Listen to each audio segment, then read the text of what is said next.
Ako po si Miss Winnie at ito ang ating kwento. Kailan ka ba magtatrabaho, Ramila? Yan ang bungad na tanong sa akin ni Mama kinabukasan pagkatapos ng araw ng graduation ko. Simula nang mag-aaral ako sa kolehiyo, ramdam ko na ang pagmamadali nila sa akin na makatapos ako at makapagtrabaho. Hindi naman ako tutol doon dahil alam kong matanda na rin naman ako at kailangan ng makatulong sa pamilya. Pero ramdam na ramdam ko talaga ang ibang pagtrato ng pamilya ko sa akin kumpara sa iba kong mga kapatid. Ang tanong ay may mahanap bang trabaho si Ramila? Ano nga kasi ulit ang tinapos niya?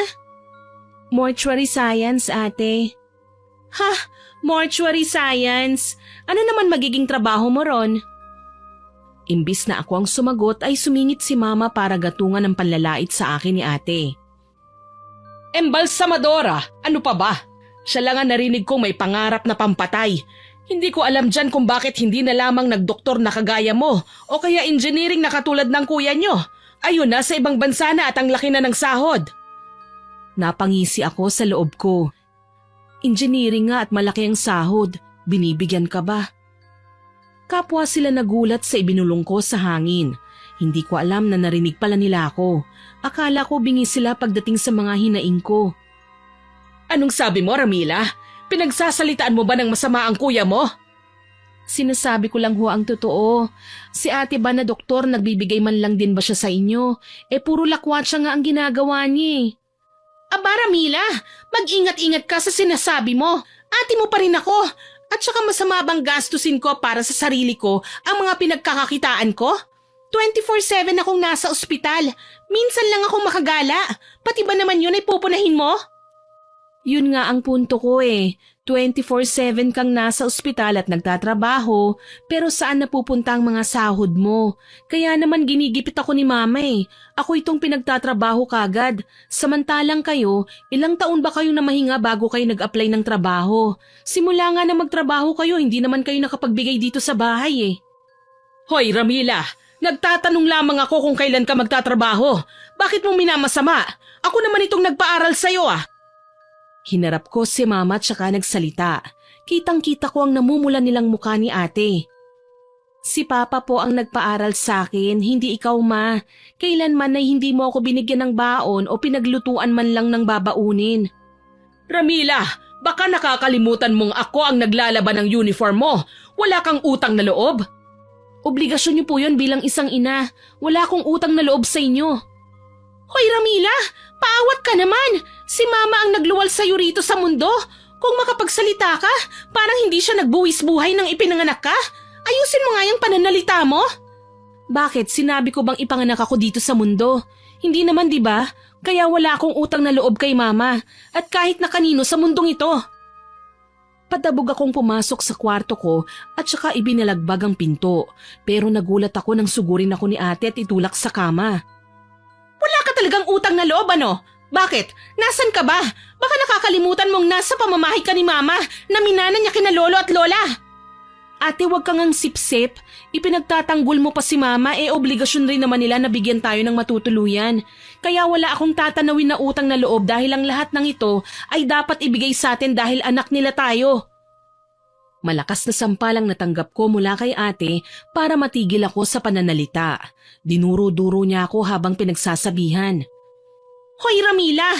Hindi porke obligasyon ng mga magulang natin ay hindi ka na magpapasalamat. Nakagraduate ka lang, akala mo na kung sino ka? Sige, magkaalaman tayo ngayon. Ngayong nakapagtapos ka na, wala nang responsibilidad sa'yo si Mama. Gawin mo na ang gusto mo. Tignan natin kung makakaya mong buhayin ang sarili mo. Maiintindihan mo rin ang kalagayan namin ni Kuya. Ibinagsak ni ate ang pinto ng kwarto ko. Ako naman ay humugot ng hininga habang hawak ang pisnging sinampal niya. Nanginginig ang kamay ko, hindi sa galit kung hindi sa pagkadismaya sa aking sarili. Kinuha ko ang bag ko, tsaka nilagyan ng ilang pirasong damit. Isinama ko na rin ang mga dokumentong kakailanganin ko sa pag-a-apply ng trabaho bago ko pinunasan ng luha sa mga pisngi ko. Aalis na ako sa bahay na ito at mamumuhay ng mag-isa. Patutunayan kung mali sila at mali sila na walang mararating ang nakapagtapos ng mortuary science. Napapikit ako sa inis. Ni hindi man lang nila alam na kailangan ko pang mag-take ng board exam. Hinahanapan na kagad nila ako ng trabaho. Sige, ngayon susubukan kong maghanap muna ng pansamantalang trabaho habang nagre-review ako. Ipapakita ko sa kanilang kaya kong suportahan ang sarili ko. Padabog akong lumabas ng kwarto ko. Nakita ko pa si Mama sa sala, nakatawagan si Papa. Ramila, saan ka pupunta? Bakit may mga dala kang gamit? Hindi ko na siya sinagot pa at nagpatuloy na lamang ako sa paglalakad palabas ng bahay namin. Agad akong sumakay ng jeep para makalayo sa kanila. Napansin ko pang hinabol niya ako pero hindi niya na ako naabutan. Tumulo ang mga luha kong mabilis ko rin namang pinunasan dahil nararamdaman kong pinagtitinginan ako ng mga pasahero. Kumuha na lamang ako ng pamasahe tsaka pinaabot papunta sa driver. Saan po itong 50? Sa bayan po, Manong. Sinuklian niya na ako kaya naman ibinalik ko na lamang ang paningin sa labas ng bintana. Kung may makikita akong punerarya, makikiusap akong dun muna magtrabaho pansamantala para matuto rin ako ng realidad na buhay sa punerarya. Although naranasan na rin namin nung nag-OJT, iba pa rin kapag legit na. Miss, bakit hindi mo subukan sa punerarya de Villanueva? Napatingin ako sa babaeng katabi ko. Huli na nang mapansin kong napalakas pala ang bulong ko sa aking sarili kaya narinig niya. Punerarya de Villanueva? Saan po yun? Doon malapit sa sementeryo pagkalampas mo ng bayan. Ang alam ko hiring sila doon eh. Baka gusto mong subukan. Tumatanggap sila ng mga bagong graduate. Bakit? Ano raw kailangan ng babae? Napalingo naman ako sa katabi niya na mukhang na-curious na rin sa pinag-uusapan naming dalawa. Narinig ko kasi siyang naghahanap ng punerarya eh. Bakit, Ineng? Namatayan ka ba? Ay, hindi po. Naghahanap lang po ako ng trabaho. Aba, kakaiba ka ah. Sa punerarya mo gustong magtrabaho? Bilang ano? Embalsamadora? Opo, yun po kasi ang natapos ko eh. Wow! Di hindi ka takot sa mga patay. Hindi naman po. Mga patay na po sila kaya bakit pa ako matatakot? Aba, matapang ka ah. Hindi ko alam na may ganyan palang course. Pero tama itong kapatid ko. Doon sa Punerarya de Villanueva subukan mo. Sandali, kung interes mo pala ang pag-iembalsa mo, bakit hindi mo kilala yung punerarya nila? Sila ang sikat na punerarya dito sa bayan natin ah. Halos lahat ng mga namamatayan doon sa kanila pumupunta. Kasi kapag walang kaya, tinatanggap nila ng libre. Bumilib ako sa mga pahayag nila at naging interesado sa sinasabi nilang punerarya. Hindi pa ho kasi ako nakakapag-research eh. Kagagraduate ko lang po kahapon. Aba, congratulations Iha. Wala nang pahipahinga. Trabaho na kagad. Opo kailangan po. Napakahusay at napakasipag mo naman. Salamat po. Pagbutihin mo Ikaw ang gusto kong mag-embalsa mo sa akin kapag patay na ako.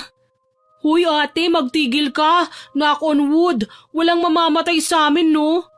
Baliw lahat tayo nakatakdang mamatay. Paunahan na lang tayo sa finish line. Napangiti ako. Totoo naman yun eh. Lahat tayo ay mamamatay isang araw ng mga buhay natin. Kaya nga ito ang pinili kong daan at tahakin. Dahil ito ang gusto ko. Gusto kong gawin ang gusto ko dahil lahat tayo ay mamamatay sa huli. Ayokong sayangin ang buhay ko sa ibang mga bagay na hindi naman ako interesado. Para na rin akong patay nun kung nangyari. Iha, yan ang Punerarya de Villanueva. Bumaba ka na. Sinulyapan ko ang tinutukoy nila. Nagdagdag na lamang ako ng pamasahe bago bumaba at hindi ko nalimutang magpasalamat sa kanila. Ito palang tinutukoy nila. In fairness maganda at malinis tignan. Hindi mukhang punerarya. Pinagmasdan ko pa ang kabuuang lugar. Mula sa gate ay matatanaw ang isang malaking bahay sa loob pero sa bukana ay naroon ang funeral parlor shop. Sinilip ko yun at nakita kong isang matandang babae na may kinakausap na pamilyang umiiyak. Pero hindi siya ron nakatingin kung hindi sa akin. Napaatras ako at hindi ko sinasadyang may nabangga. Ay, sorry po. Hindi ko ho sinasadya. Ayos lang ho ba kayo? Kanina ka pa nagmamasid. Anong kailangan mo? Isa siyang matandang lalaki. Kulukulubot na ang mukha niya at puti na rin ang buhok. May mga itim-itim siya sa kanyang ngipin. Mag-a-apply lang ho sana ako ng trabaho rito. Anong trabaho? Embalsamadora po. Hindi namin kailangan ng embalsamador. Po, puno pa po ba kayo? Baka maisingit niyo po ako. Kahit assistant lang po. Willing po akong tumulong kahit maliit lang ang sahod. Patingin ako ng lisensya mo. Napakamot ako sa aking ulo dahil wala pa akong maipakita sa kanya. Tumawa naman siya. Mukhang wala ka naman palang lisensya. Bakit ang lakas na loob mo mag-apply bilang isang embalsamadora? Magaling naman po ako. Mataas po ang nakuha kong grades nung graduate ako. Flat 1 po ako sa OJT. Hindi porke magaling pwede na mag-embalsa mo. Hindi biro ang trabahong ito. Bumalik ka na lamang kapag may lisensya ka na. Akmang aalis na siya at papasok na sa gate nang hawakan ko ang braso niya. Nakita ko ang isang malaking sugat malapit sa palapulsuhan niya. Mali, hindi lang basta isang sugat yun kung hindi kagat ng hayop. Mabilis niya naman yung itinago, pero lumuhod ako sa harap niya at nakiusap. Tanggapin niyo na po ako kahit tagalinis lang. Kailangan ko lang po ng trabaho habang nagre-review College graduate naman po ako. Kahit nakapagtapos ka, kailangan pa rin ng lisensya. Umalis ka na. Pakiusap po. Lumayas na po kasi ako sa amin Wala na pong susuporta sa akin sa pagtitake ng board exam kung hindi ako lang. Pakiusap, tanggapin niyo na po ako. Tinitigan niya naman ako ng maigi. Nagulat ako nang kusang bumukas ang gate. Napatayo na lamang ako nang lumingon din ang matandang lalaki roon sa malaking bahay at tumango. Sinubukan kong hanapin kung sino ang tinatanguan niya, pero wala akong makita na kahit na sino.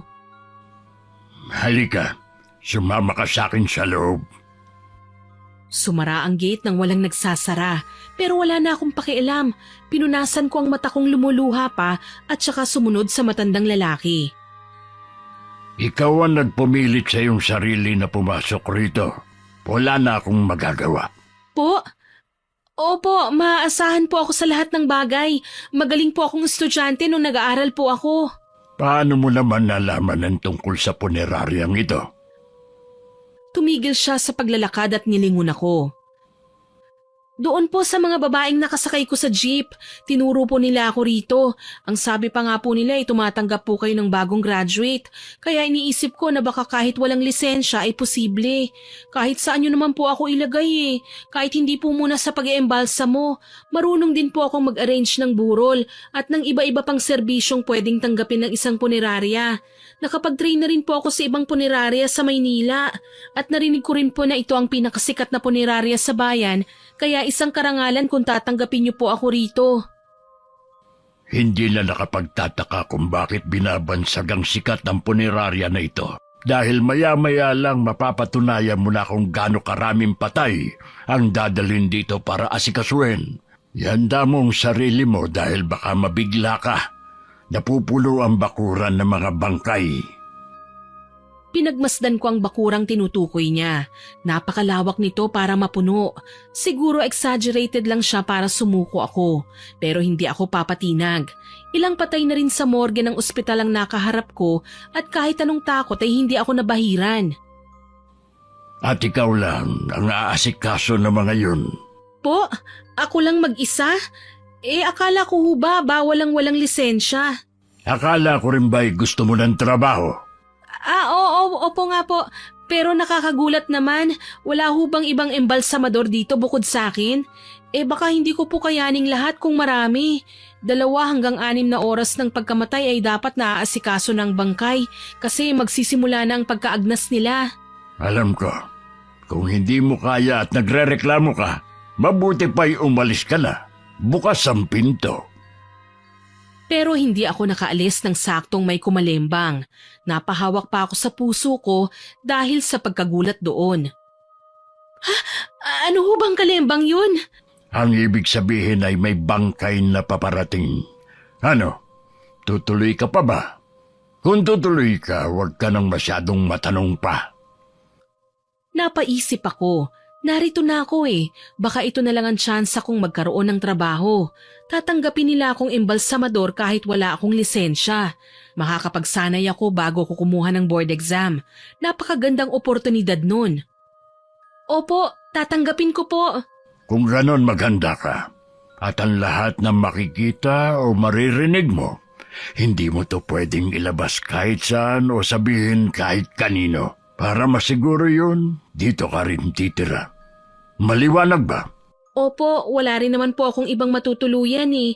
Makakatipid po ako kung stay-in ako rito. Libre rin ho ba ang pagkain? Oo naman. Ngumiti siya, isang ngiting nakakakilabot. Hindi ako matatakutin pero parang may kung ano sa kanya nakakaiba at humihila ng kuryosidad ko. Mang Tado! Nariyan na sila! Napatingin ako sa isang matandang babaeng nakangiti habang sumisigaw. Siya ang babaeng nakita ko kanina roon sa funeral parlor shop. Lumabas siya mula sa likurang pinto. Kulukulubot na rin ang katawan niya at mabagal na siyang maglakad. Uba pa siya kaya gusto ko siyang tulungang maglakad. Pero nagulat din ako nang makita ang malaking sugat na kapareho sa braso ng matandang lalaki na hindi ko pa nakukuhang pangalan. Complete package, Mang Tado. Alam mo na ang gagawin. May ibinigay siyang mga listahan sa matandang lalaki bago tumingin sa akin. Sino ka? Anong ginagawa mo rito? Ako po si Ramila. Nag-a-apply po ako rito bilang embalsamadora. Pero wala pa po kasi akong lisensya eh. Kaya kahit ano na lang po muna. Maaari ko rin po bang malaman ang pangalan nyo? Malapit na kaming mamatay. Hindi mo na kailangang malaman pa ang aming mga pangalan. Po? Bakit naman po? Itatapon rin naman ang mga bangkay. Naguluhan ako sa mga sinabi niya, pero mabuti na lang at nagsalita na ang matandang babae sa harap ko. Ako si Nora Ramila. Siya naman si Mang Tado. Mas matanda siya sa akin, hindi lang halata. At hindi kami mag-asawa, magkapatid kami. Ganun po ba? Ikinagagalak ko po kayong makilala. Bakit mo naman ikinagagalak na makilala kami? Iiyak ka ba kapag namatay kami? Po? Hindi ako nakasagot. Nahihiwagaan ako sa mga tinatanong niya. Huwag mo na siyang intindihin, Ramila. Madalas ay nagsasalita siyang mag-isa. Hindi bale, ako rin naman ay ikinagagalak kang makilala. Sana ay magtagal ka rito sa amin. Ito nga pala ang mga listahan ng mga bangkay na libre nating tinanggap para sa kompletong serbisyo. Po? Libre lang po? Hindi ho ba't mahal ang mga serbisyo ng pagpapalibing? Oo, Ramila. Pero lamang ang mga patay na walang kahit na anong insurance dahil mahirap lamang kaya naman tinatanggap na namin. Kaysa namang pakalat-kalat ang bangkay nila sa kung saan-saan. Nakakaawa. Hindi ko po alam na tumatanggap kayo ng libre rito. Kaya pala siguro kilalang punerarya na ito dahil mababait ang mga tao rito. Naputol na naman ang pag-uusap namin nang muling kumalembang ang bell na nahanap ko na kung nasaan naroon. Nakasabit ito sa napakataas na poste at isang palaisipan kung paano yun tumutunog nang walang humihila. Wala rin namang hangin na humahampas para gumalaw. Pero hindi ko na yun napagtuunan pa ng pansin nang magbukas na ang gate. May mga truck na pumasok at nang buksan kung ano ang laman ng nasa likod, napanganga na lamang ako. Mga nakabalot na bangkay. Mang Tado, ilalagay na lang namin ang iba sa freezer. Hindi na kailangan. May aasikaso na niyan. Ha? Anong aasikaso? Napatingin ang lalaking yun sa dako ko. Pati na rin ang ibang mga kasamahan niya na kapwa malalim ang tingin sa akin. Sino ka? Paano ka nakapasok dito? Ako si Ramila. Embalsamadora siya. Pagpapakilala yun sa akin ni Mang Tado na naging dahilan ng pagkunot ng mga noo ng mga lalaki. Embalsamador? At kailan pa tayo nangailangan ng ganun? Alam na ba ito ni Tanda? Siya mismo nagpapasok sa babae nito. Ganun ba? Kung ganun, wala na kaming dapat itanong pa. Mukhang alam ko na kung anong dahilan. Nagsingisian ang mga lalaki at saka nagsimulang ibaba ang mga bangkay. Ako naman ay nabahala nang umihip ng malakas ang hangin. Malamig yun na para bang may halong haplos ng kung sino. Ano pang hinihintay mo, bata? Simulan mo na ang trabaho mo. Itinuro niya ang isang kabahayan sa likuran. Dinadala ng mga lalaki ang ilang bangkay patungo doon, kaya kumilos na rin ako at sumunod. Nang makapasok ako sa lugar, malamig na buga ng hangin ang sumalubong sa akin. Kasabay ng nakakasulasok na amoy. Muntikan pa nga akong masuka dahil hindi ganito kasangsangang naranasan ko noon sa morgue. Sa gilid ay may isang lumang stainless na mesa. May kanal sa magkabilang dulo kung saan tumutulo ang mga likidong nilalabas sa katawan. Kalawangin na ang ilalim nito at may bakas ng dating tagas ng dugo. Pero ang nakakapagtaka ay walang mga gamit. Walang embalming machine o mga tubo o trocar na ginagamit sa pagsipsip ng laman at pag-i-inject ng fluid. Mang Tado, nasan po ang formalin? Lumingon ako sa gilid para tignan si Mang Tado, pero bigla siyang nawala. Wala pala akong kasunod na tao. Naglakad ako pabalik at nakita ko ang mga body cover na wala ng laman. Ha? Saan nila dinala ang bangkay? Akala ko ba i-embalsamuhin ko na? Bakit biglang nawala? Hinanap ko ang daan palabas para hanapin si Mang Tado, pero ang bumungad na lang sa akin ay ang mga nakapilang patay na dapat kong asikasuhin. Napabuga ko ng hangin. Tama nga si Mang Tado. Napupuno nga ng bangkay ang bakuran. Pero bakit hindi nila nilalagay sa freezer? Bakit nakabungad na lang dyan sa labas? At isa pa, paano ko sila i-embalsamuhin kung wala namang mga gamit sa loob? Nakakapagtaka. Akala ko ba sikat na punerarya ito, pero bakit parang kulang-kulang sa gamit at hindi pa inaasikaso ng mabuti ang mga patay? Anong problema? Bakit hindi ka pa nagsisimula magtrabaho, Ramila? Halos mapatalo naman ako sa gulat nang may magsalita sa likod ko. Abot pa sa bato ko ang hininga niya na siyang nagpatindig ng mga balahibo ko. Ay, kayo pala, Mang Tado. Ano po kasi, wala naman pong mga gamit sa loob para sa pang-iembalsamo Naghanap ka ba? Po? Opo naman po. Saan po ba naroon? Pumasok siya sa loob at sinundan ko naman. Laking pagtataka ko nang makita ang surgical light sa taas ng mesa, pati na rin ang nasa tabi nitong embalming machine, isang makina na humuhugot ng kemikal mula sa mga galon ng formalin. Naroon na rin nakakabit ang mga tubo at trocar. Paanong nangyari? Kanina lang ay wala ang mga yan, Mang Tado. Pati na rin ang mga bangkay sa body cover. Anong sinasabi mo? Nariyan ang una mong pasyente. Itinuro niya sa akin ang body cover na nakabukas kanina na ngayon ay nakasara na. Itinulak naman niya yon para makarating sa mesa kung saan ko isasagawa ang pag-eembalsamo. Huwag kasing puro bibig ang gamitin. Imulat mo ang mga mata mo. Kung patulog-tulog ka, baka ikaw na ang sunod na iniimbalsa mo, Ramila. Mang Tado, wag naman po kayong magbiro ng ganyan. Biro lang. Wala namang ibang kayang mag-imbalsa mo rito maliban sa iyo. Po? Ano pong ibig niyong sabihin? Umalis na sila kanina. Ganun po ba? Mahalagang merong embalsamador sa isang punerarya. Mabuti na nga lang at dumating ka, Iha. Ngayon, kompleto na kami. Hinawakan niya ang balikat ko. Napangiwi ako nang bumuo ng matutulis niyang kuko sa balat ko. Aray, Mang Tado, sige po. Sisimulan ko na po ang trabaho ko. Sige, Ramila. Marami pang nakapila kaya bilisan mo. Pinuntahan ko na ang patay, isang matandang lalaki. Sinimulan ko nang buksan ang major artery niya sa leeg. Sa totoo lang, hindi naman ako kinakabahan kahit wala akong lisensya. Ilang beses na rin naman namin ginawa ito sa ospital habang nag-a-assist sa mga doktor at hinahayaan din naman nila kaming gumawa para masanay. Ang pinagkaiba lang ngayon ay solo ko itong ginagawa.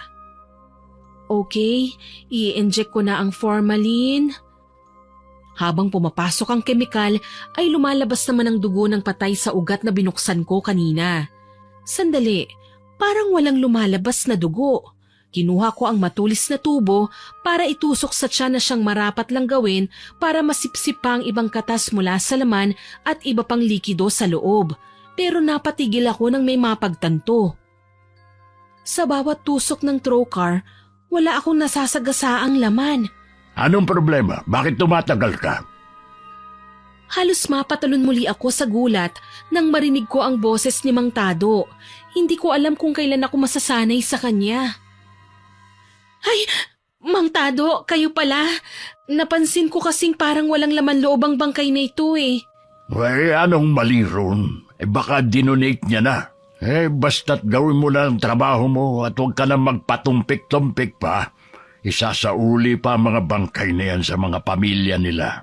Masusunod po. Pasensya na po.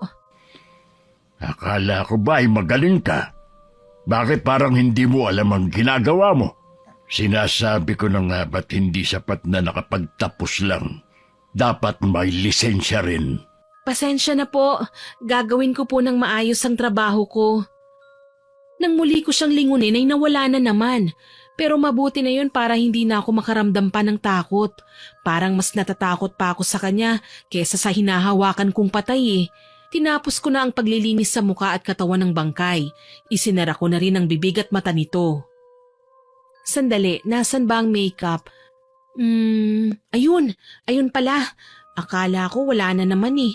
Baka nga na malikmata lang ako kanina. Akmang lalagyan ko na ng foundation nang makita kong nakabukas ang mga mata ng bangkay. Napamura pa ako sa gulat.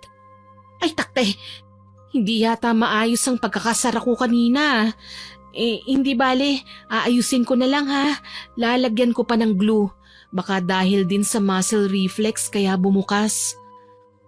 Nang maibalik ko na sa dati ay sinimulan ko ng lagyan ng foundation. Inayos ko rin ang kanyang buhok bago binihisan ng damit na siyang nakita kong nakahanda na sa gilid. Okay, tapos na. Tatawagin ko na lang si Mang Tado para maipadala na ito sa pamilya ng Yumao. Nasaan na ba siya? Kung kailan kailangan ko, tsaka naman siya nawawala. Lumabas ako pero napakunot ang noo ko nang mapansing nabawasan ang bilang ng mga patay na naroon sa bakuran. Inilagay ba nila sa freezer ang iba? Mabuti naman, aabutin ako ng siyam-siyam para tapusin silang lahat eh. Baka hindi na ako makatulog. Sandali, nasaan na ba si Mang Tado? Bakit? Anong kailangan mo sa kanya? Nagulat na naman ako nang may magsalitang babae sa likuran ko. Bakit ba ang hilig-hilig nilang manggulat dito? Mukhang totoo ang sinabi ni Mang Tado ah. Ako na ang susunod na iembalsamuhin dahil mamamatay ako sa atake sa puso. Aling Nora, hinahanap ko po kasi si Mang Tado eh. Tapos na po kasi ko ron sa isang pasyente. Saan ko po ba sunod na dadalhin para ma-pick up na ng mga pamilya nila? May nakahanda na hubang kabaong? Anong kabaong? Hindi na sila inilalagay sa kabaong. Ha? Ano pong ibig niyong sabihin? Binihisan ko na rin ng barong yung matandang lalaki. Hindi po ba ililipat? Wala po ba silang inavail na kabaong? Anong kaguluhan yan? Kapwa kami napalingon kay Mang Tado nang lumitaw ito sa gilid namin ni Aling Nora. Mang Tado, tapos ko na po kasing embalsamuhin ng bangkay. Saan ko po ba siya sunod na dadalhin? Nagkatingi na naman si Mang Tado at Aling Nora. Sige Nora, iwan mo na lang kami rito. Ako na ang bahala. Sige. Umalis na si Aling Nora kaya naman naiwan na akong kasama si Mang Tado. Ikaw naman, Ramila. Iisang tabi mo na lamang ang bangkay na yun sa isang lugar. Mayroon namang kwarto pa ron na pwede mong paglagyan. Doon ko na lamang pipick upin para ilagay sa kabaong. Ipatatawag ko na lamang kay Nora ang pamilya ng Yumao. Maliwanag po. Sige po, yun po ang gagawin ko. Maraming salamat at pasensya na po ulit sa abala. Bumalik na ako sa kwarto at katulad ng bilin ni Mang Tado, ay inilipat ko na lamang ang bangkay sa isang kwarto. Nag-move on na rin ako sa mga sumunod pa at hindi ko akalaing nakakarami ako hanggang sa dumilim na ang kalangitan. Wala nang mga bangkay na naroon sa bakuran? Imposible namang naimbalsamo ko na ang lahat ng yun. Kanina ko pa napapansin na paunti-unti sila eh. Saan kaya yun inilalagay? Para matrabaho ko na rin. Wala ka bang balak magpahinga? Napalingon ako sa nagsalita. Yun ang lalaking nag-deliver ng mga bangkay kanina rito sa Funeraria de Villanueva. Habi niyo po bang magsalita ng hindi tinatawag ang pangalan ng isang tao? Kanina pa po ako nagugulat sa inyo nila Mang Tado at Aling Nore. Bakit? Alam ko na ba ang pangalan mo? Hindi ko pa ba nasabi? Ako si Ramila. Ikaw, anong pangalan mo? Mukhang kasing edaran lang naman kita eh. Matagal ka na rin ba rito? Ang dami mo namang tanong, Ramila. Sagutin mo na lang. Ako si Dario. At hindi ako sang-ayon na magkasing idaran lang tayo. At oo, matagal na ako rito. Dito na ako lumaki. Talaga? Di ibig sabihin, maganda ang palakad dito kasi nagtagal ka. Sana rin tumagal ako sa pagtatrabaho rito at hindi muna ako tanggalin ni Mang Tado. Siya ang tagapamahala dito, di ba? Oo, siya nga. Hindi ka naman siguro niya tatanggalin agad basta wala kang maraming tanong. Napakagat ako sa labi at napangiwi sa kanya. Mukhang yun ang problema sa akin Matanong kasi ko. Normal lang naman yun, hindi ba? Bago pa lang naman ako rito. Magagalit kaya siya at makukulitan sa akin? Siguro. May mga bagay kasing mas mabuti nang hindi mo alamin dahil ikapapahamak mo kapag nalaman mo pa.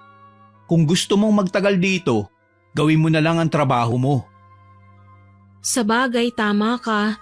Nilalagay ko rin sa peligro ang punerarya nyo kasi hindi naman ako lisensyado para mag-embalsa mo. Nagpapasalamat na rin ako kay Mang Tado na pinayagan niya ako magtrabaho rito. Bakit nga ba sa lahat ng punerarya ay dito mo pa naisipang pumasok? Nagkibit balikat ako tsaka tumunghay sa kalangitan. Madilim na at tanging bilog na buwan na lamang ang nagsisilbing liwanag sa lupa. Kami ngayon ay kasalukuyang nakaupo sa isang mahabang silya sa bakuran habang nagpapahinga. Wala, mukhang dito ako tinulak ng tadhana Mabuti na nga lang at narinig ko ang tungkol sa puneraryang ito sa mga nakasakay ko sa jeep. Kung hindi baka naging palaboy ako sa lansangan. Bakit naman? Narinig ko na nakapagtapos ka ng pag-aaral Ibig sabihin, mayaman ang pamilya nyo. Mukhang wala ka namang kailangang patunayan at hindi mo kailangang magtrabaho. Yan ang akala mo. Alam mo ba, kakagraduate ko lang kahapon. Pero kanina tinatanong na kagad ako ng mama ko kung kailan ako magtatrabaho. Kaya nga wala akong lisensya. Nagsikap akong pumasok rito para may mapatunayan. Nakakatawa kasi lumuhod pa nga ako kay Mang Tado kanina Ginawa mo yun? Oo, kasi baka wala nang tumanggap sa akin kapag hindi ko pa ipinilit ang sarili ko rito. Sandaling katahimikan lang ang namayani sa gitna naming dalawa. Tanging kuliglig na lamang mula sa mga puno ang naririnig ko. Napatingin ako sa kanya at nakita kong nakatitig rin siya sa akin. Napakurap ako nang mapansin kong kumislap ng pulang mga mata niya. Hindi ako sigurado kung namamalikmata lang ba ako pero kulay itim na silang muli ngayon. Kung ganun, mabuti nga at dito ka nagtungo. Marami kang matututunan sa lugar na ito na hindi mo malalaman sa labas. Sana balang araw makapag-exam ka at makakuha ka ng lisensya. Malay mo, makapagpatayo ka rin ng sarili mong punerarya. Tumayo siya at ako rin ay napasabay na sa kanya. Hindi ko maiwasang mapangiti kahit papaano'y nawala ang takot ko dahil nakausap ko siya. Sana nga mangyari yan balang araw at tatanawin kong malaking utang na loob sa Funeraria de Villanueva ang lahat ng yun. Galingan mo. Sige, mauna na ako Magpipick up pa ako sa ospital ng mga patay. Ha? Anong oras na? Hindi rin uso sa iyong magpahinga? Mga ka-tie up kasi ng funeral homes na ito ang ilang ospital sa bayan. Ganun ba? Sosyal pala talaga ang Funeraria de Villanueva, no? Bigatin, isang accredited funeral service provider. Sinabi mo pa. Ngumiti siya sa akin bago tuluyang nagpaalam. Ako naman ay napagdesisyonang bumalik na sa lugar ng pinag-eembalsamuhan para siguradong nalinis ko na ang lugar na yon. Sinilip ko rin ang kwarto kung saan naroon ang mga patay nang mapakunot ang noo ko. Saan sila napunta? Bakit nawala ng mga bangkay rito? Napalunok ako at nakaramdam ng kakaiba. Sandali, huminahon ka, Ramila. Baka kinuha na ni Mang Tado ang mga bangkay. Imposible namang kumilos ang mga yun. Sandali nga, hahanapin ko siya. Papalabas na ako nang makasalubong ko ang matandang lalaki. Mang Tado, kayo po pala. Kinuha niyo na po ba ang mga patay? Nawawala po kasi sila rito eh. Hoy, bakit parang kinakabahan ka? Oo, kinuha ko na at inilipat sa kabila para sa viewing. Kabila po? Hindi mo ba nakita? Ang katabi ng puneraryang ito ay isang hall kung saan sinasagawa ang burol para paglamayan. Malapit din tayo sa sementeryo, kaya hindi na kailangang maglakad ng ilang milya ng mga tao. Ah, ganun po ba? Kaya pala sikat ang Puneraria de Villanueva. Pasensya na po hindi ko nakita. Dito na po kasi ako sa tapat bumaba at hindi ko nahagip ng paningin ko kung anong meron sa lugar na ito. Hindi naman pala nakakapagtaka kung bakit ang daming patay na ipinupunta rito dahil wala nang hassle. May sarili ding lugar kung saan pwedeng pumunta ang mga pamilya ng mga namatay. Oo, tama. Hoy, ikaw ba? Tapos ka na ba sa ginagawa mo? Opo, Mang Tado. Tapos na po ako. Kung ganun, ano pang hinihintay mo? Magpahinga ka na. Ah, saan po ba ako pwedeng matulog, Mang Tado? Pwede naman dito. Po, nagbibiro lang naman po kayo, hindi ba? Bakit? Natatakot ka? Akala ko ba ay matapang ka? Saan po ako matutulog rito? Biro lang. Doon sa unahan, may tulugan doon. Inihanda ko na para sa'yo. Ang pagkain mo naman, hintayin mo na lamang at niluluto pa ni Aling Nora. Okay po, Mang Tado. Maraming salamat. Nagpaalam na ako at pinuntahan na ang tinutukoy niyang tulugan. In fairness naman, malinis ha. Simple lamang ito.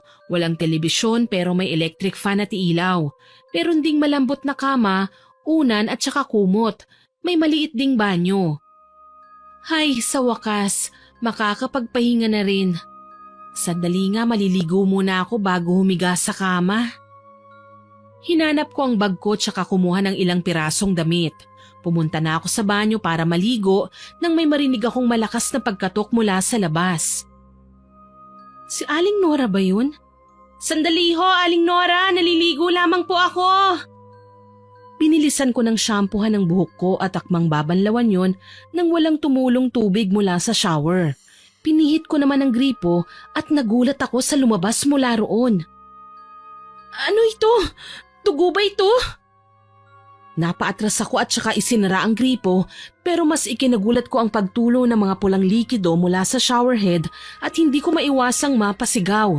Lalong lumakas ang pagkalabog ng pinto kaya umakyat sa dibdib ko ang kaba. Pero mas ikakatakot ko pa pala ang biglang pagtigil ng tubig pati na rin ang pagkatok. Ang tanging narinig ko na lamang ay ang pagpinid ng pinto. Sandali, isinara ko ang pinto kanina. Paano siya makakapasok? Nasagot ang tanong ko ng mga malalakas na pagkatok sa pinto ng CR. Hindi lang yun ang ginawa niya, kundi marahas niya ring iniikot ang doorknob. Sino yan? Aling Nora, ikaw ba yan? Hindi mo kailangan magalit, naliligo lamang ako. Pasensya na kung hindi kita malabas. Ilagay niyo na lamang puro yan ng pagkain, naliligo pa po ako eh. Tumigil ang pagkalikot niya sa pinto pati na rin ang pagkatok niya kaya naginhawahan ako. Pero sandali lang yun dahil mas malalakas na pagkatok pa ang gagawin niya na halos masira niya na ang pinto. Kasunod naman ay ang pagbuhos muli ng dugo mula sa showerhead. Nang tumingala ako ay nakita kong may kung anong halimaw sa kisame. Nakatingin siya sa akin at malakas na sigaw ang inilabas ko nang tumalon siya sa akin. Ramila, ano ba? Kanina pa ako katok ng katok rito. Napamulat ako nang marinig ko ang boses ni Aling Nora mula sa labas ng pinto. Ipinasada ko ang paningin ko sa paligid at napansing nasa higaan ako. Sandali, nakatulog ako? Ibig sabihin panaginip lang yun kanina? Ay, akala ko totoo. Ramila, ano na? Matatanggal na ang kamay ko kakakatok sa kwartong ito. Gusto mo bang kumain o hindi? Nagbalik naman ako sa realidad nang mapagtanto ko na ang gumising sa akin ay ang pagkatok ni Aling Nora. Mabilis akong tumayo para pagbuksan siya. Aling Nora, pasensya na po. Hay, sa wakas. Akala ko matatanggalan na rin ako ng ngalangala kakasigaw rito sa'yo. Ano bang nangyari? At bakit hindi ka sumasagot? Nakatulog po ako eh. Dala po siguro ng labis na pagkapagod sa mga ginawa ko po kanina. Ah, ganun ba? Sa susunod sabihan mo ko para hindi na ako magsasayang ng panahon na magluto ng hapunan mo. Ibinigay niya naman sa akin ang isang mangkok ng dinuguan. Halos pigilan ko ang pagkasuka dahil sa malalaking hiwa ng laman loob na naroon. Oh, bakit? Ayaw mo ba ng niluto ko? Pinaghirapan ko yan. Hindi po kasi ko kumakain ng dinuguan eh. Aba, anong gusto mong gawin ko dyan? Itapon? Hindi po. Akin na po at susubukan kong kainin. Anong susubukan? Kainin mo yan. Hindi na kita ipagluluto sa susunod kapag nakita kong itinapon mo yan. Okay po. Pasensya na po, Aling Nora. O sige, wag mo na rin palang ilak ang pinto mo para kung sa susunod na dadalhan kita ng pagkain, ay iiwan ko na lamang sa loob ng kwarto mo. Maliwanag ba? Opo, Aling Nora. Maraming salamat po. Nang makaalis siya ay isinara ko na ang pinto para bumalik sa loob ng kwarto. Inilagay ko sa lamesa ang dinuguan. Buti na sisikmura nilang kumain ng ganito, gayong nagtatrabaho sila rito sa punerarya. Hindi ko maiwasang isipin yung mga bangkay na tinatanggalan ko ng dugo, pati na rin yung ilan na nawawala ng laman loob. Hindi naman siguro yun ang mga niluto ni Aling Nora, hindi ba? Umupo na lamang ako sa lamesa at pinagmasdan ng dinuguang nakahain sa akin, pati na rin ang kanin na nasa pinggan. Nangingimi akong tinikman, parang babaligtad na kagad ang sikmura ko, lalo pat yung panaginip ko kanina ay mga dugo rin. Hindi naman niya siguro malalaman kung hindi ko to kakainin, hindi ko talaga kaya eh. Tumayo ako pero saktong kumalamang sikmura ko. Mamamatay ba ako sa gutom kung hindi ako kakain ngayong gabi? Baka naman masarap ang pagkaing lulutuin niya bukas. Bukas na lamang ako babawi ng kain. Tinakpan ko ang dinuguan at piniling maligo na lamang. Muli kong naalala ang panaginip ko. Natatakot akong tumingala dahil baka may makita ko. Mabuti na lang at walang nangyaring kakaiba katulad ng nasa panaginip ko. Hindi naman namatay ang tubig kaya nakaligo ako ng matiwasay. Paglabas ko ng pinto, halos himatayin ako nang makita ko si Aling Nora sa kwarto ko. Ano pong ginagawa niyo rito, Aling Nora? Hindi mo talaga kinain ang niluto ko para sa'yo, Ramila? Po, ano po kasi, naligo lang po muna ako saglit. Kakainin ko rin po yan mamaya. Sige po, makakaalis na po kayo para makapagpahinga na rin po ako.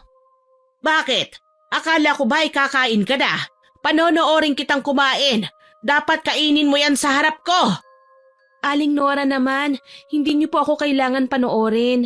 Sige na po, hindi pa ho ba kayo pagod? Baka hinahanap na rin po kayo ni Mang Tado sa labas. Ayaw mo ba ng luto ko? Gusto mo bang ako pa magsubo sa'yo? Nabahala ako nang kunin niya ang kutsara at sumandok siya ng dinuguan. Aling Nora, hindi niyo po kailangan gawin to. Sige na po, umalis na po kayo. Masyado niyo na pong ini-invade ang privacy ko eh. Gusto ko na rin pong matulog. Ang yabang mo ah. Ganyan ba kapag nakapag-aral at nakakapagtrabaho?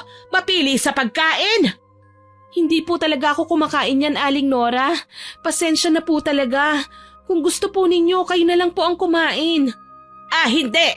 Kapag sinabi kong kumain ka, kumain ka. Heto, isubo mo ito. Nagulat ako nang itapat niya ang kutsara sa bibig ko. Pilit ko yung tinatanggihan pero hinawakan niya ang baba ko. Hindi ko inaasahan ang angkin niyang lakas. Nakakaya niya akong pangangahin pero sinusubukan kong iiwas ang mukha ko. Ngumanga ka! Kainin mo to sabi! Ayoko nga po! Pero huli na nang binukak ko ang bibig ko ay agad niyang isinubo sa akin ang dinuguan. Nalasahan ko yun at kusang umatras ang sikmura ko para bumuelo ng pagsuka. Amoy pa lang kasi ng dinuguan, nalalansahan na ako kaya hindi ko kayang kainin. Walang isang sandali ko yung sinuka na siyang lalong ikinagalit ni Aling Nora. Bastos kang bata ka! Isinuka mo ang niluto ko sa'yo! Wala kang galang! Nakatanggap ako ng isang malakas na sampal na hindi ko inaakalang matatanggap ko sa buong buhay ko. Para akong ginising sa katotohanan. Naalala kong sampal sa akin ni ate at hindi ko maiwasang mapaluha. Yan ang dapat sa'yo. Akala ko pa naman marunong kang makisama sa mga matatanda, pero isa ka rin palang walang utang na loob. Itinulak niya ako bago siya lumabas ng kwarto.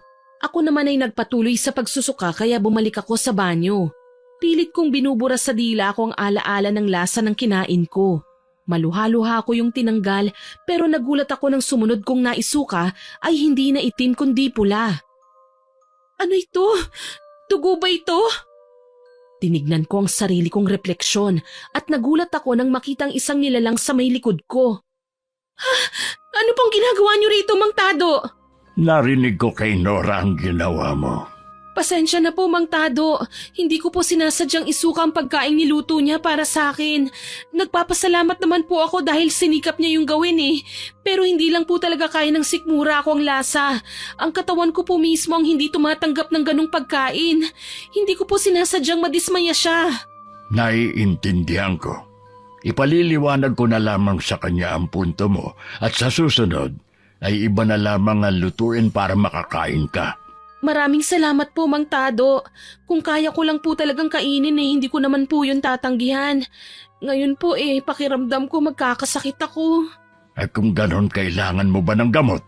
Pagkain, may gusto ka bang kainin? Wala naman po. Mas mabuti po sigurong magpahinga na po muna ako para makapagtrabaho po ako ng maayos bukas. Pasensya na po sa abala. Tumango siya at mahinahong nagpaalam sa akin. Kinuha niya rin ang pagkaing dinala sa akin ni Aling Nora kanina. Ikinandado ko ang pinto at saka pumunta sa higaan. Doon ay sinikap kong matulog kahit na masama ang pakiramdam ko.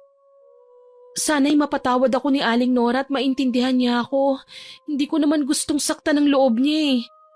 Napahawak ako sa aking noo at leeg. Isang araw pa lang ako rito pero parang magkakasakit na ako. Sana hindi ito tumuloy. Sa ngayon itutulog ko na lamang ito. Sa kalagitnaan ng gabi ay nagising ako sa mga kaluskos na nagmumula roon sa may pinto. Napaubo ko kaya tumayo ako para kumuha ng tubig. Naghanap ako ng inumin pero wala akong makita kaya naman lumabas ako para maghanap ng maiinuman. Hindi pa man ako nakakalayo nang makita kong bukas ang ilaw ng malaking bahay.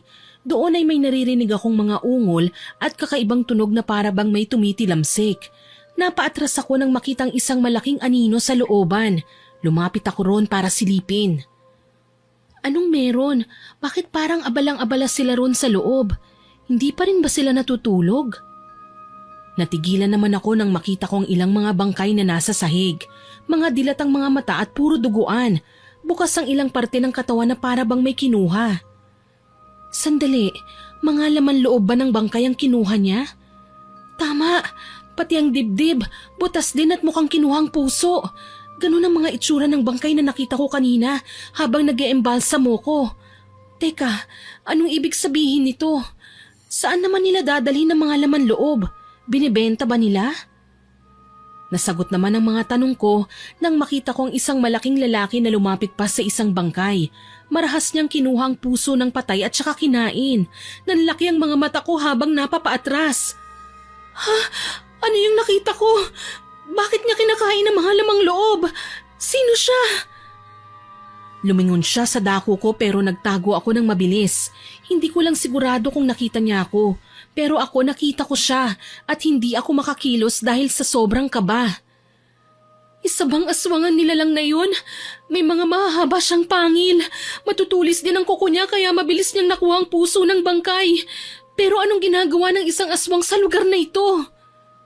Napahawak ako sa bibig ko nang makarinig ako ng yabag papalapit sa akin. Bumigat ang paghinga ko dahil sigurado akong wala na akong matatakasan pa. Makikita niya na ang pinagtataguan ko. Napapikit na lamang ako at hindi na nakagalaw nang makarinig ko ang malalakas niyang ungol. Sa tanang buhay ko, ngayon lang ako natakot ng ganito. Matalino akong tao, pero sa mga oras na ito ay hindi ko na alam ang gagawin ko. Unti-unting bumukas ang pinto. May malamig na kamay na humawak sa braso ko at saka ako hinila. Pakiusap! Huwag mo akong papatayin! Shh! Huwag kang maingay! Napamulat ako at doon ko napagtanto kung nasan ako at kung sino ang humila sa akin. Dario, anong ginagawa mo rito? Huwag kang maingay. Baka marinig niya tayo. Napatingin ako sa dakong tinutukoy niya. Doon ay nakita naming dalawa ang malaking halimaw na hindi ko inaakalang masasaksihan ko. May umaagos na dugo sa kamay nito at tila ba parang may inaamoy at hinahanap.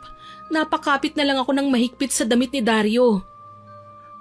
Amo, anong problema? Bakit kayo lumabas? May narinig ako kaninang kaluskos. Sigurado ka bang tulog na ang baguhan? Oo, nagpapahinga na siya. Kung ganun, sino ang naramdaman ko kanina? Tila ba parang may nakakarinig at nakakakita sa akin? Imposible yun, Amo. Tayo lamang ang narito. Ay, sige na. Tapusin mo na ang pagkain mo at ikukuha pa kita ng mga lamang loob para mabusog ka. Magpalakas ka lamang para dito at ako na ang bahala sa iyo. Tama. At siguraduhin mong ihahain mo rin sa akin ang bagong dating na dalagang yun. Katulad ng mga inaalay mo sa akin tuwing kabilugan ng buwan. Masusunod, Amo. Sinasabi ko na nga ba't yun ang dahilan kung bakit mo siya dinala rito? Siyempre, ano pa ba? Hindi naman natin kailangan ng imbalsamadora dahil sinisip-sip naman natin ang mga dugo ng mga patay at kinakain ang mga laman loob nila. Dapat ay mamatay na siya sa lalong madaling panahon bago pa niya matuklasan ang totoong kalakaran natin dito sa Puneraria de Villanueva. Maghintay ka lamang, Amo, at mapapasayo rin ang babaeng yun. Napasinghap ako, para akong tinakasan ng lakas sa lahat ng mga narinig ko. Ibig sabihin, kaya pala nakakapagdudang tinanggap niya ako kahit wala akong lisensya, hindi dahil sa nagpumilit ako kundi may pakay din sila sa akin. Pumasok na kayo sa loob, Amo. Marami pa akong dadaling mga bangkay rito. Magaling! Sayang lang at hindi na pakinabangan ang ilang mga bangkay dahil naimbalsa mo na. Hindi bale. Marami pa namang mamamatay sa kamay ko. At siguradong darami pa ang mga bisita natin dito sa Puneraria de Villanueva. Sigurado yan, Amo. Bumalik na sa loob ng bahay ang halimaw habang si Mang Tado naman ay naglakad na paalis. Ako naman ay nanginginig pa rin sa takot. Mabuti na lamang at tinulungan ako ni Dario na makabalik sa kwarto ko. Oh, may dala akong tubig. Uminom ka muna. Maraming salamat. Ito nga ang kailangan ko kanina kaya ako nagising. Hindi ko naman inakalang may masalimuot akong matutuklasan. Ano ang isang yun, Dario? Tama bang iniisip ko? Oo, tama ka, Ramila. Isang ang aswang ang amo namin. Kung ganun alam mo at hinahayaan mo lamang, anong klase ka, Dario? Katulad ka rin pala niya. Wala akong pagpipilian, Ramila. Kapag ibinunyag ko ang katotohanan, pamilya ko naman ang pupuntiryahin nila. Ako naman ang sunod na kakainin. Kung natatakot ka pala, bakit mo pa ako tinulungan kanina? Napabuntong hininga naman siya tsaka tumingin sa akin. Nakaupo ako sa may kama habang siya naman ay nakaupo sa silya sa harapan ko. Hindi ko rin alam kung bakit. Alam ko naman na papatayin ka niya kahit anong mangyari. Hindi ko alam kung bakit kita tinulungan. Kung ganun, tulungan mo rin akong makalabas dito. Hindi pa ako pwedeng mamatay, Dario. May mga pangarap pa ako sa buhay. Magbo-board exam pa ako at kukuha ng lisensya. Patutunayan ko pang sarili ko sa mga kapatid ko at sa mga magulang ko. Hindi kita matutulungan dyan, Ramila. Pasensya na. Sinabi ko naman sa iyo kung paano ako nagtagal dito. At kailanman ay hindi ako nakailam kahit may mga nalalaman ako. Katulad mo, takot din ako mamatay. Inaahon ko pa ang pamilya ko sa hirap. At ito lang ang tanging paraan para mabilis na yumaman. Napapikit ako. Hindi ko naman din maaasahan na tutulungan ako ng isang taong kahapon ko lang din nakilala. Naiintindihan ko. Pasensya ka na kung mailalagay pa kita sa alanganin. Dapat nga hindi mo na ako tinulungan kanina eh. Pero salamat. At least may maghapon pa ako para alamin kung paano ako makakaalis ng ligtas dito. Imposible na yan, Ramila.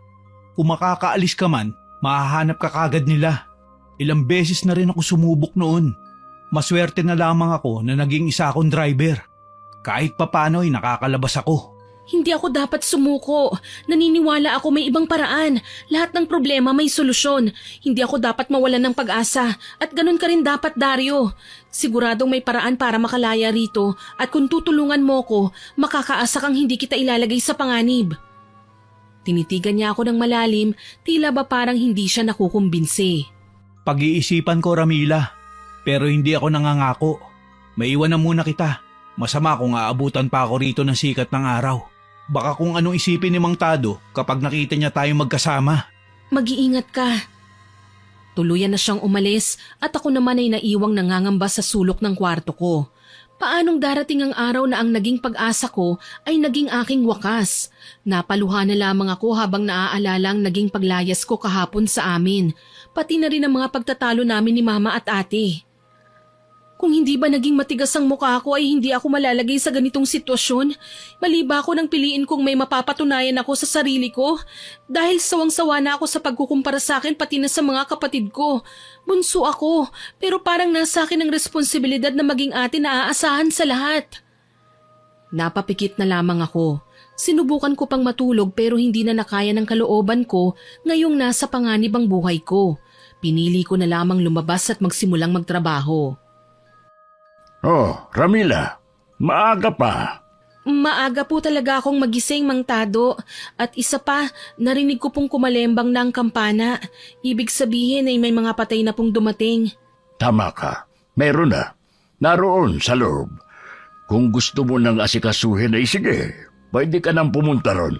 May pupuntahan lamang ako sa kabila para tingnan ng viewing kung may kailangan pa sila ron. Sige po, Mang Tado. Nagpaalam na ako at nang makita ko siyang lumabas na ng gate ay palihim ko siyang sinundan. Akmang tatakas na ako nang may isang batang lumapit sa akin. Ate, nakita niyo po bang tatay ko? Ha? Sinong tatay mo? Si Frederick po. Dito po siya dinala pero hindi pa po siya ibinabalik sa amin.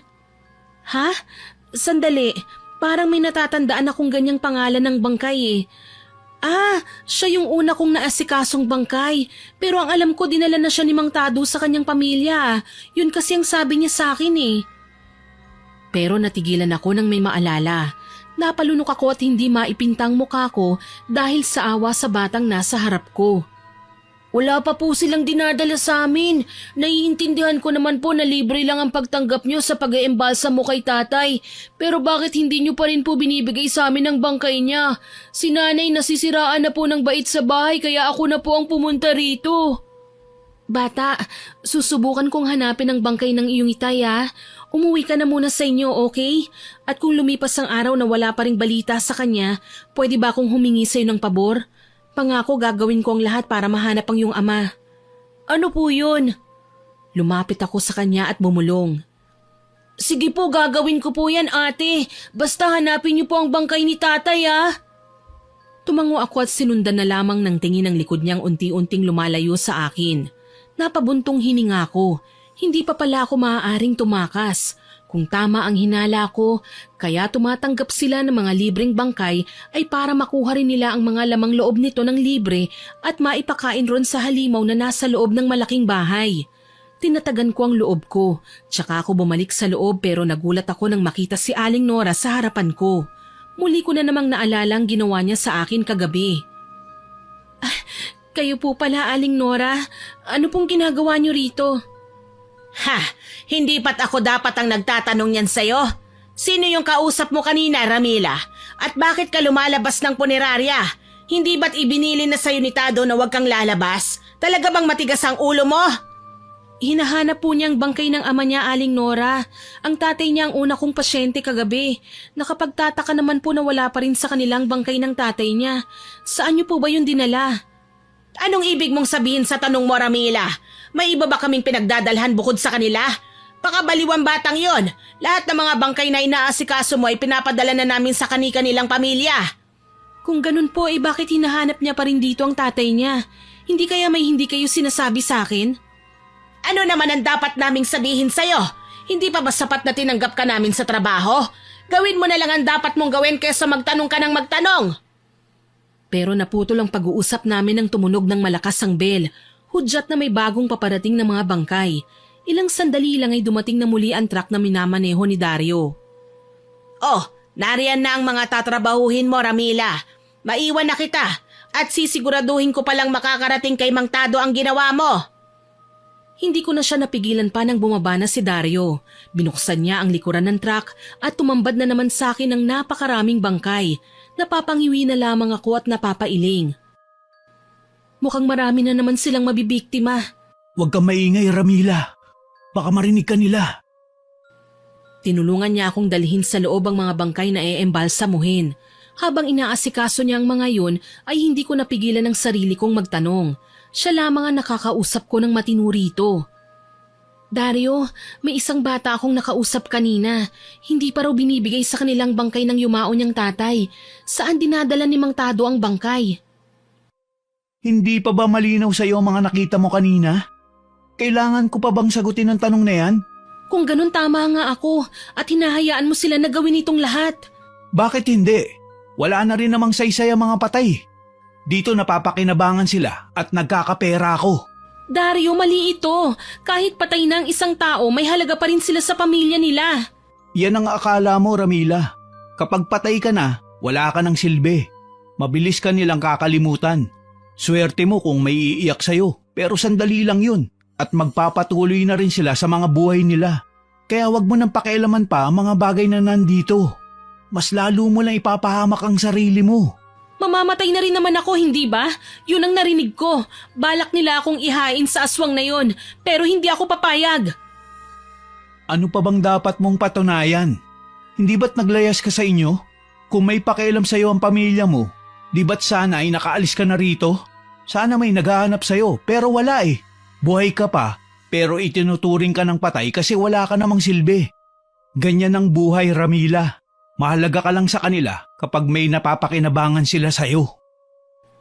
Hindi ako nakapagsalita kagad. Para bang may tumimong kirot sa puso ko. Kung patay na ba ako, aasikasuhin din ba ako ng pamilya ko o hindi na rin? Kaya kung ako sa'yo, gawin mo na lang ang trabaho mo. Gusto mo naman ang ginagawa mo, di ba? Eh di mamamatay kang ginagawa ang pangarap mo. Ayaw mo ba nun? Iniwan niya na ako. Nanginginig ang mga kamay kong iniimbalsa mo ang mga patay. Tumutulo pa ang luha ko sa pisngi. Bakit ko pa ba ito ginagawa? Para saan pa? Hindi naman talaga nila kailangan ng embalsamadore. Nagsasayang lang ako ng panahon. Ang mga bangkay na inaasikaso ko, hindi rin naman nila ibinabalik. Ang tinutukoy kaya ni Mang Tado na viewing setup, peke rin. Napailing-iling pa ako. Pinagmasdan ko ang malamig na bangkay na nasa harapan ko.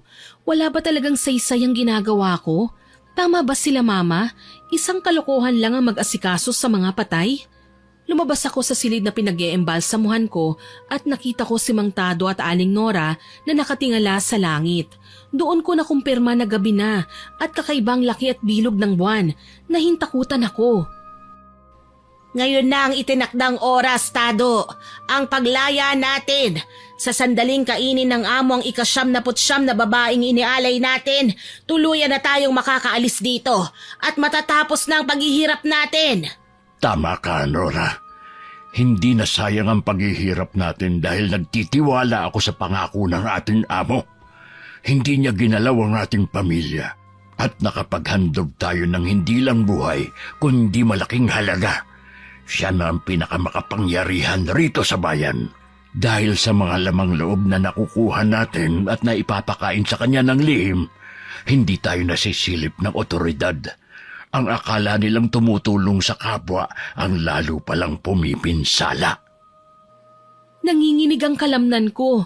Ngayon mas lalo ko nang naiintindihan ng lahat kung bakit libre din silang tumatanggap ng serbisyo. Ano pang hinihintay mo, Tado? Ihandog mo na ang babaeng yon. Sayang lang at hindi niya kinain ang niluto ko kagabi. Sana ay mahimbing na siyang natutulog at wala na tayong problema. Hindi naman natin alam na hindi pala siya kumakain ng dinuguan. Akala ko hindi siya takot sa mga dugo at lamang loob. Akala ko yan ang paborito niya. Di bale, hindi na niya kailangan kumain ng ganon dahil ngayon, ang puso at laman loob niya kakainin na ng amo. Napaatras ako dahilan para lumikha ako ng ingay. Agad silang napatingin sa dako ko, kaya naman mabilis akong nagtago. Mukhang narinig niya ang pag-uusap natin, Tado. Baka hindi pa matuloy ang plano nating pagtakas sa lugar na ito. Manahimik ka, Nora. Baka magising ang amo at marinig ka. Hanapin na lamang natin siya. Napalunok ako nang maramdamang papalapit sila sa akin. Rinig ko ang mabibilis na yabag ng kanilang mga paa. Hindi halatang matatanda na sila. Bantayan mo ang labas, Nora. Siguruhin mong hindi siya makakatakas at ako naman dito sa loob. Wala naman siyang ibang mapupuntahan. Napakagat ako ng labi. Dala ng kaba ko sa dibdib. Sinubukan kong maghanap ng mapagtataguan.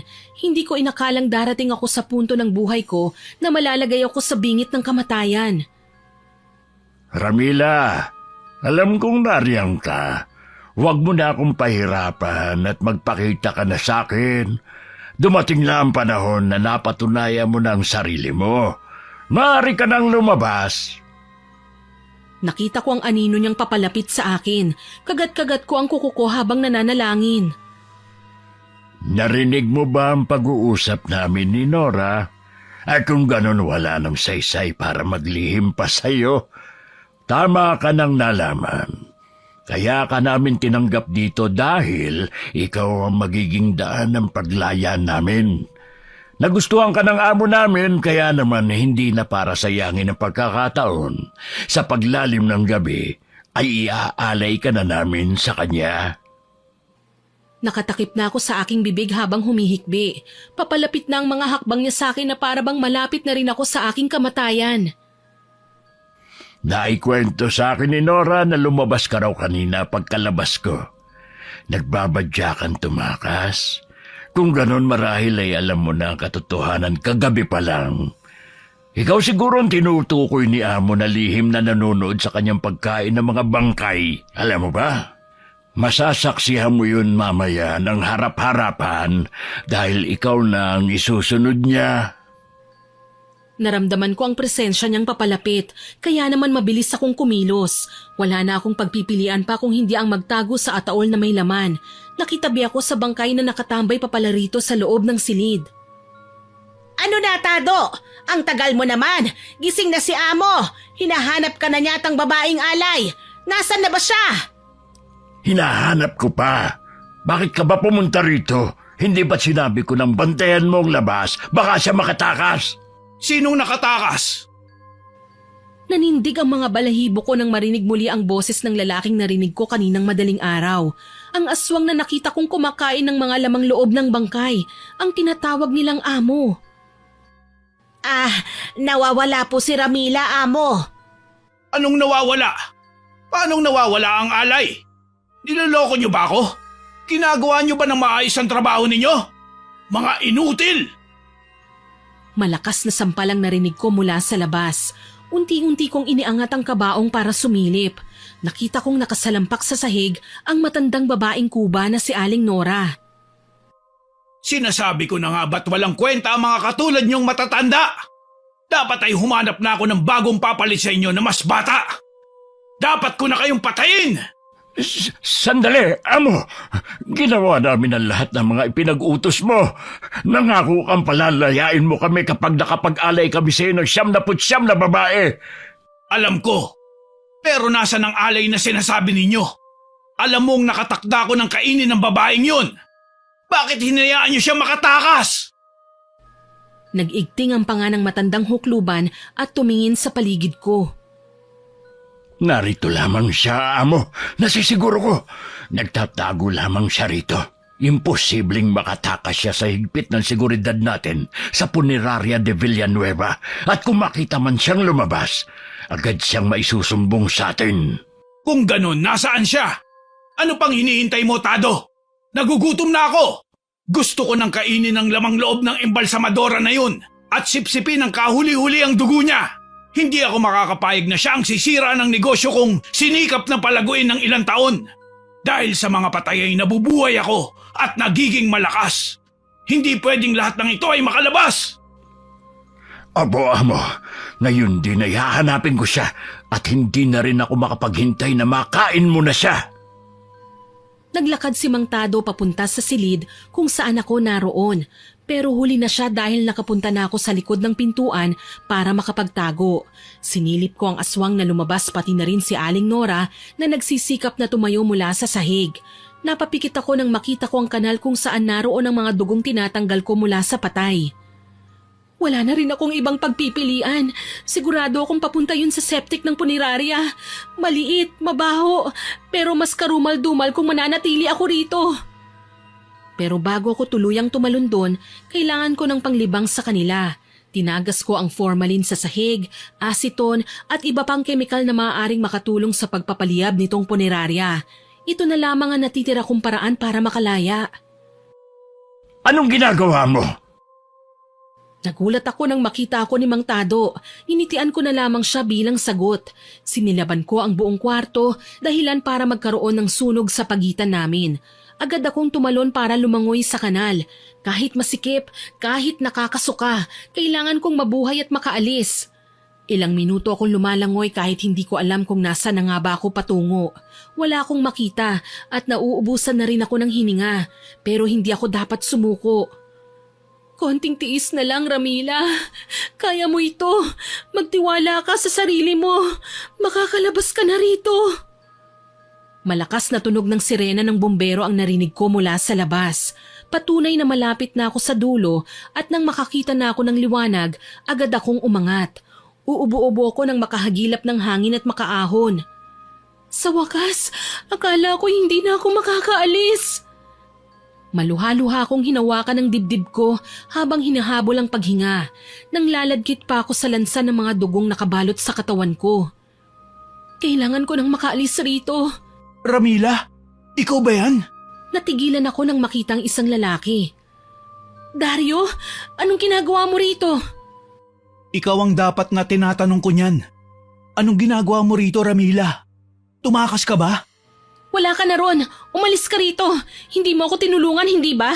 Hindi ka naniniwala sa akin. Ngayon nakaalis na ako at magiging malaya na ako sa punerarya na yon. Hindi ako makakain at mapapatay ng aswang na amo nyo. Naririnig mo ba? May mga bombero na. At siguradong maya-maya rin ay may mga pulis na rin doon. Mahuhuli na ang lahat ng mga anomalyang ginagawa nyo rito sa mga tao. Pati ikaw, mabubulok ka sa kulungan, Dario. Padabog akong umalis pero hinawakan niya ang braso ko ng mahigpit. Sinong may sabing hindi ka kasama? Hindi ba't wala kang lisensya na mag-embalsamo ka? Ikaw rin ay kasama sa makukulong, Ramila. At isa pa, sino rin may sabing makakatakas ka, ha? Ibabalik kita kay amo para matigil na tong kalokohan mo. Binuhat niya ako kahit puro dugo ako. Isinakay niya ako sa truck na nakaabang pala roon sa kalsada. Hindi ko rin alam kung bakit siya narito. Nahulaan niya bang dito ako dadaan para makatakas? Ano ba, Dario? Bitiwan mo ako! Isa! Balagbag niya akong inihagis sa loob ng truck na meron ng mga ilang bangkay. Tumahimik ka, Ramila. Kung ayaw mong ako mismo ang pumatay sa'yo. Umurong ang dila ko nang makita kong muli ang mapupula niyang mata. Doon ko nakumpirma na katulad siya ng kanyang amo. Isa rin siyang aswang. Marahil siya ang unang kumukuha ng mga lamang loob ng mga bangkay para kapag dinala sa akin ay wala na itong laman. Dario, ano ba? Palabasin mo ako rito! Diyan ka lang. Makakalabas ka kapag nandun na tayo sa Punerarya de Villanueva. Isinara niya ang pinto ng truck kaya sumalubong sa akin ang kadiliman. Hindi ko na napigilang umiyak habang niyayakap ang sarili ko. Ramdam ko ang lamig dito sa truck na nanunuot sa buto ko. Pati ang amoy na napakasangsang dahil katabi ko ang mga patay na mamaya lang ay mukhang magiging kabilang na ako sa kanila. Bakit ba kailangan mangyari ito? Nakatakas na ako kanini, pero babalik na naman ako ron. Kung hindi lang sana ako umalis ng bahay. Nagpatuloy ako sa pag-iyak hanggang sa namalayan ko na lang na huminto na ang truck. Inihanda ko ang sarili ko sa susunod kong plano. Pagbukas ni Dario ng truck ay agad akong tumalon sa kanya. Panay ang sigaw ko. Tulungan niyo ako! Tulungan niyo ako! Mga aswang sila! Papatayin nila ako! Nagsitinginan sa akin ang mga tao. Hindi, wala palang mga tao. Walang mga bumbero, walang mga pulis, at ang tanging naroroon lang ay sinamang Tado, Aling Nora at ang among tinutukoy nila. Sinulyapan ko ang silid embalsamuhan. Hindi ito nasunog. Marahil ay kaagad nilang naapula. Hindi ito maaari. Hindi dito natatapos ang buhay ko. Hindi ito pwede. Sinabi ko na sa'yo, Ramila. Sinasayang mo lang ang lakas mo. Hindi mo matatakasan ng amo kahit anong gawin mo. Pag-aari ka na niya at ngayon dahil sa katigasan ng ulo mo, lalo mo lang siyang ginalit. Kasalanan mo ito! Kasalanan mo ito, Dario! Dapat ay nakatakas na ako rito kung hindi ka lang sumingit! Sinira mo ang plano ko! Malakas na tawang bumingi sa akin. Nagmumula yon sa aswang, pati na rin kay Mang Tado at Aling Nora. Napaluhod na lamang ako sa lupa. Tama. Lumuhod ka sa harap ko, Ramila. Yan ang tamang asal ng isang alipin. Magmakaawa ka na huwag kitang kainin. Hindi ako magmamakaawa sa'yo. Hindi kailanman. Kung ganun, simulan na natin ang pag-aalay. Umihip ng malakas ang hangin, kasabay ang malakas na kalembang ng kampana sa itaas. Maluha-luha akong tinanggap ang sarili kong pagkatalo. Wala na talagang pag-asa kahit magpumilit pa. Huwag kang mag-alala, Ramila. Magiging mabilis lang itong lahat. Hindi mo mamamalaya na hindi ka na humihinga. Lumapit siya sa akin at hinaplos ang mukha ko. Dinilaan niya pa ako na para bang sinisinghot niya ang dugong nakapalibot sa akin. Mas gusto ko ang dugo mo, Ramila. Ngayon, sa akin ka na. Ikaw ang magiging sagot para tuluyan na akong maging malakas. 99 na babae. Kapalit ng walang hanggang buhay. Hinding-hindi na ako mamamatay. Salamat sa'yo! Akmang kakagatin niya na ako nang magbukas ang gate. Lahat ay nagambala sa pagsugod ng mga pulis na kahit sina Dario ay napasubsob sa damuhan para pusasan. Ganon din kina Mang Tado at Aling Nora. May itinutok ring baril sa tinatawag nilang amo. Puneraria de Villanueva, arestado kayo sa kasong paglabag sa Anti-Human Trafficking Act, illegal disposure of human remains, obstruction of justice at murder. Inaanyayahan namin kayong lahat na sumama sa presinto. Nagpapatawa ba kayo? Baka hindi niyo ako nakikilala. Malakas na umatungal ang aswang dahilan para lumipad kaming lahat sa ere. Isa-isa niyang sinakal ang mga pulis at pinatay. Ang iba pang pulis ay nagpaputok ng baril pero tila ba parang hindi yun tumatalab sa aswang. Napakagat ako sa labi. Mabilis akong naghanap ng armas habang abala pa ang amo sa pagpatay sa mga kawawang pulis. Tumakbo ko sa silid embalsamuhan at doon kinuhang malaking tubo. Walang pag-aatubiling sumugod ako. Walang yaka! Etong sayo! Napalingon sa akin ang aswang pero isang pagkakamali na sumigaw pa ako dahil mabilis niya akong nakuha at nasakal kaya nabitiwan ko ang malaking tubo na itatara ko sana sa kanya. Matalas kang bata ka. Ikaw ba ang may kagagawan nito? Ikaw ang nagpatawag sa mga pulis? Akala mo ba matatakot lamang ako sa mga otoridad na kagaya nila? Wala silang kwenta. At napatunayan mo yun ngayon din. Ngayon, harapin mo ang galit ko. Kakainin kita ng buhay, pati na ang pamilya mo. Ipinakita niya sa akin ang matatalas niyang ngipin. Nababanaagan ko ang gutom at apoy ng galit sa kanyang mga mata. Tuluyan na akong napapikit. Bumagsak na lamang ako sa lupa at inaasahan na liwanag na ang sunod na sasalubong sa akin. Pero hindi. Isang malakas na sigaw ng aswang na namimilipit sa sakit. Naglupasay din ito sa sahig nang mapagtanto ko ang nangyari. Nakita ko na lamang si Dario na wala ng posas at hawak ang tubong puno ng dugo ng aswang. Dario? Tumakas ka na. Bumalik ka na sa pamilya mo at umalis na kayo rito. Kung hindi mo yung gagawin, ikaw ang sisisihin sa lahat ng anomalya rito. Ikaw, hindi ka ba aalis? Aswang ako, Ramila. Huwag mo akong alalahanin. Ginawa akong aswang ng mga ito kaya papatayin ko rin sila. Tinuro niya si Mang Tado at Aling Nora na kapwa hindi na nakalaban nang saksakin din ni Dario ang kanilang mga tiyan. Ano pang hinihintay mo? Umalis ka na! Nagmadali akong tumayo. Tumatakbo ako habang nagtatago sa mga pulis lang na paparating. Sumakay ako ng jeep para tumakas at saka bumalik sa bahay namin. Ramila, anong nangyari sa'yo? Bakit naliligo ka sa dugo? Sinalubong ako ng nanay kong puno ng pag-aalala sa muka. Anong sabi mo, inay? Umuwi si Ramila? Kuya, umuwi na raw si Ramila! Papa, nandito na si Ramila! Sumalubong sa akin ang mukha ng pamilya kong namamaga ang mga mata. Doon ako napaluhod at napaluha na rin. Anak, saan ka ba nang galing? Alam mo bang kahapon pa kami naghahanap sa'yo? Ang kuya mo umuwi pa para hanapin ka. Tama si Papa, Ramila. Alam mo bang inikot na namin ng buong barangay para lang mahanap ka? At may 2 babaeng nagsabi pa na nag-apply ka raw dun sa Puneraria de Villanueva. Pero nang magpunta kami ron, wala ka naman. Anong sabi nyo? Pumunta kayo ron? Oo, kaming lahat. Pinapasok pa nga nila kami sa loob ng malaking bahay. Pero hindi ka namin nakita kaya umuwi na lang kami. Hindi na yan mahalaga. Ang importante ngayon ay nakabalik na si Ramila. Sige Ramila, maligo ka na muna. Ihahanda ko na lamang ang pagkain natin para sabay-sabay na tayong kumain. May kaba sa dibdib ko nang pumasok ako sa banyo. Pilit ko yung iwinawaksi at naligo na lamang. Nang makalabas ako ay nakita ko ang pamilya kong nasa isang sulok at nagbubulungan. Ma? Pa? Anong problema? Anong pinag-uusapan nyo? Wala anak, kumain na tayo.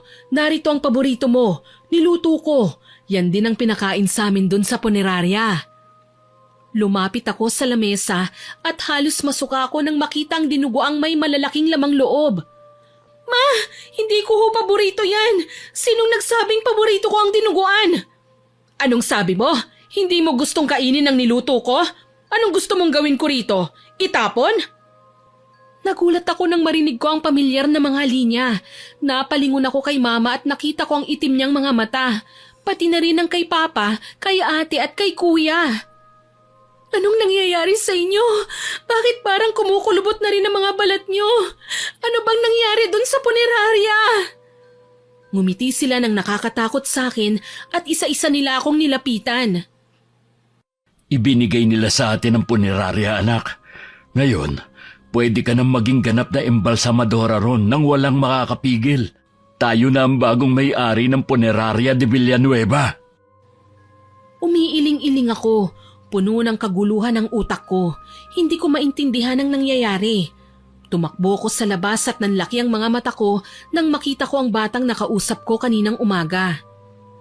Ate, nakita niyo po ba ang bangkay ng tatay ko? Ginawa ko na po ang pabor na gusto niyo. Tumawag na po ako sa mga pulis. Sabi ko ay kinuha niyo ang bangkay ng tatay ko. Ngumiti siya ng nakakatakot at umitim din ang mga mata. Isa siyang mapanlinlang na aswang. Pinlano nila itong lahat. Susugurin ko na sana siya nang marinig ang malakas na sirena ng mga pulis na sumusugod sa bahay namin. Ako naman ay mabilis na nagtago para alamin ang pakay nila sa pamilya ko. Hinahanap namin si Ramila de Guzman. Nakita namin ang mga dokumento niya sa Puneraria de Villanueva. Itatanong lang sana namin kung anong kinalaman niya sa nasabing Puneraria.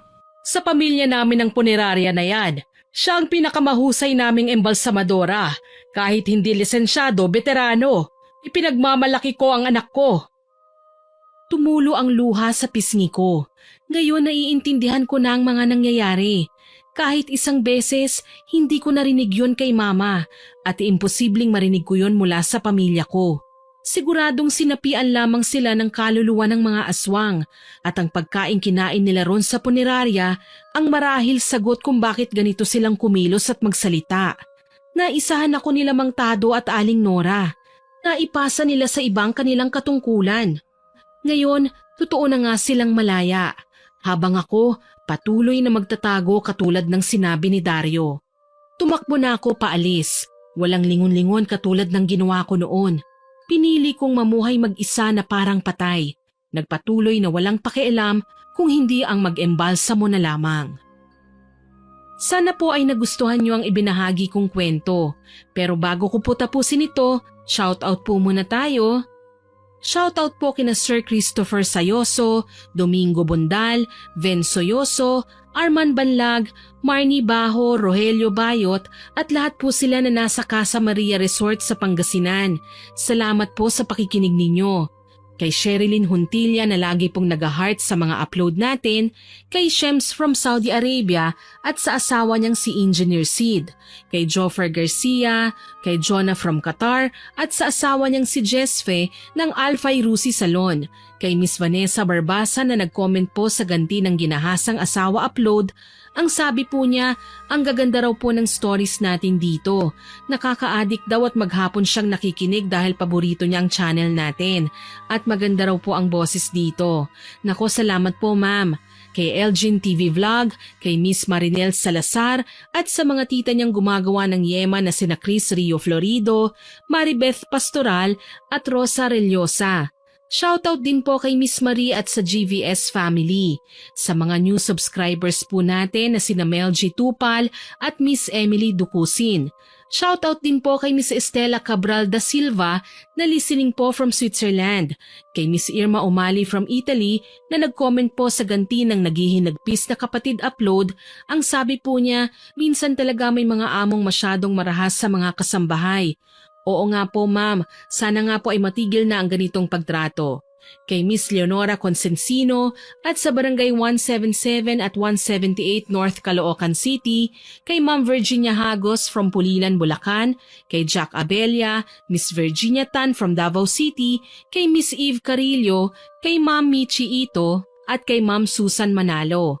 Kay Jea May Dakyado, kay Emily, Tintin, Brando, An-An, Jea and Joyce na palagi pong nakikinig. Kay Sir Joshua Lladones, Rose Bakel, Gina Avedad, John Carl Martinez at sa mga solid listeners po natin sina Ma'am Rowena Ausa, Ma'am Marites Nalika, Ma'am Belen Malbas, Miss Cherry Mukbang ASMR at kay Normski25. Salamat po sa lahat ng nakinig at nag-comment. Abangan po ninyo sana ang mga susunod ko pang upload. God bless po sa ating lahat. Muli, ako po si Miss Winnie na nagpapasalamat sa inyong pakikinig.